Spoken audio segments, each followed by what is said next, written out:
Hi students, I realize in class today that not everyone knows how to get to their PPS email, their Microsoft Office email, and not everyone knows how to make sure they are signed into OneDrive. I think you have to be signed into OneDrive to access the assignments that your teachers have posted in Schoology. So I am starting at the pghschools.org main webpage. I just typed in pghschools.org. And on my computer browser, it looks like this. I'm going to scroll down to the students section and click on that. That's going to take me to this page.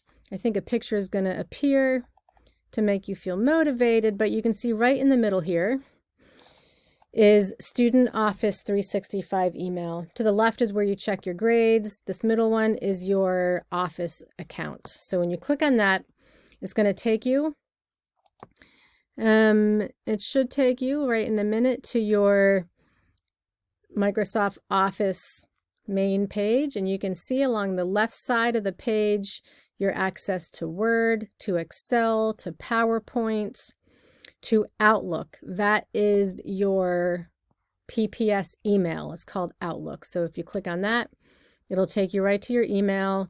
You can write a new message by hitting new message. You can see what messages you have by going to the inbox. You can see I have so many messages from teaching here for 16 years.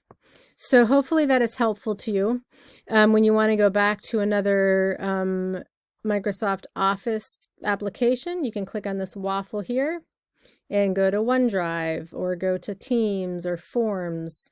When you go to OneDrive, you'll be able to see if you are logged in, I imagine. So I'm always logged in because I spend a lot of time here, but you might have to log in, and that's using your ST, first initial last name and number, username, and your PPS password. Hope that helps. See you in class.